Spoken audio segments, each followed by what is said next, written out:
Dear friends, welcome to MR Connect. Thanks for watching my previous videos and providing your valuable comment. It was really helpful and it is really motivating to me to create another video on the same chapter that is called Google Analytics and upload it today. Thank you for your support. Please do like and share and then comment if you have any questions, and please do subscribe if you haven't done it so.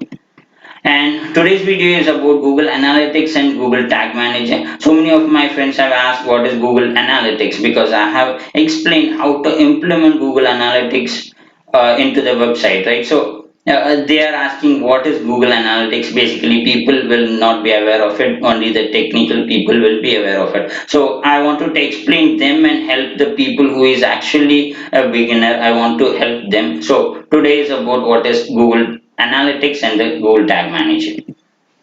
It is nothing but a free tool, a free web analytics tool. It is offered by Google and it helps us to analyze our website traffic. So we will have a website that is the common central hub, and we want to analyze the traffic because people will visit our website only through the domain, right? So if we are having all the visitors, we want to analyze how they are actually behaving on the website, what they are doing on it. So in order to track and understand our customer, our visitor to the website, in order to understand that, we need to have some data in place, right? We need to play with that. We need to understand what the visitor is actually doing on the website. In order to understand that, in order to understand their behavior, what is actually their behavior or experience within the website, right? For example, I can say Google bounce rate, Google Analytics bounce rate. So the bounce rate will explain us if the user experience is not good, then definitely user is actually coming to the site and they will bounce back without taking any action.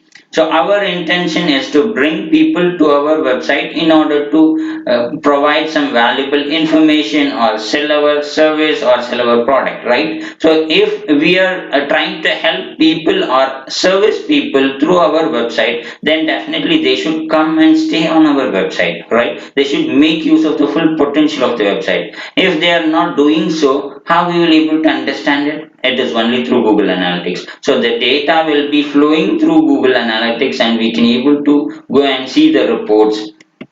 Okay, so the website is considered the central hub of our digital presence. So that website is the best way to give us a holistic view of the effectiveness of all the campaigns. So see, we will be running some campaigns in Facebook, Google Ads, or maybe Bing Ads or other advertisement platforms, right? So if we want to understand how those advertisements are actually performing, what it is bringing to our website, how that visitors, they came from which ad and which campaign, and how they are actually behaving and performing within our website. In order to understand everything as a holistic view, we will have all the details under Google Analytics. You may ask me, hey Riaz, if I implement Facebook pixel and then we are having all the data into Facebook dashboard, and similarly if we implement the Google Analytics, I'm sorry, the Google Ads script, then we will have all the data there. Yes, we will be having there, and if we link it those tools to Google Analytics, we will have a holistic view, right? So we don't need to go and reach out to each teams. For example, Facebook will be managed by one team and Google Ads will be managed by other team.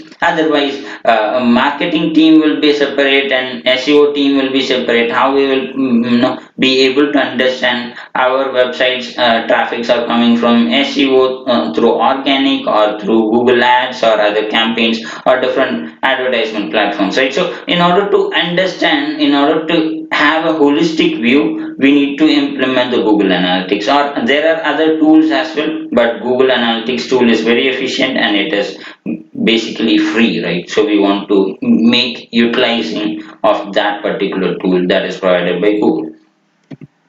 So this is simple screenshot about the Google Analytics. So here I am just showing the top events under the behavior section. So right now this is an example again. So if some people is coming to our website and if they are taking some action on the website, example clicking on a banner or clicking on a buy now button and purchasing our product, or clicking on a For example, if we are providing some free information as PDF in a PDF format, and we will collect their emails, right? So that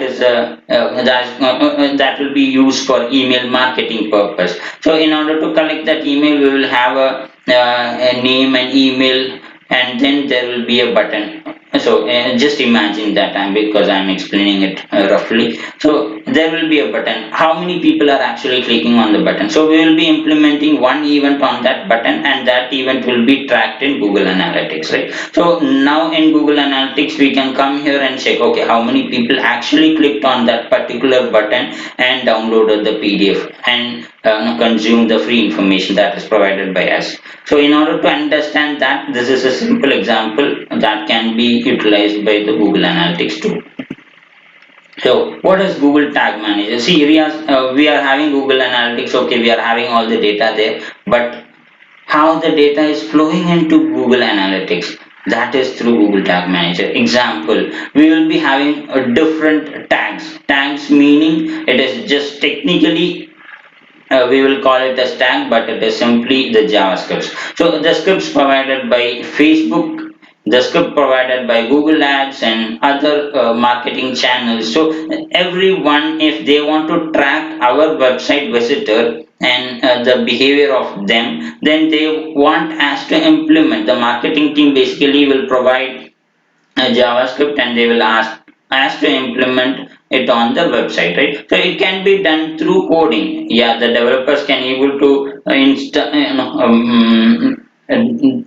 do the coding, and they will implement the JavaScript provided by the marketing team, and they can able to deploy it. But see, sometimes the developers will be working on other activities, and they will say that, oh, we cannot do this now because there will be a code freeze for this is a Christmas time, there will be a code freeze for this year, we cannot able to do it, we will take it up next year. So what will happen? The marketing activity should be stopped?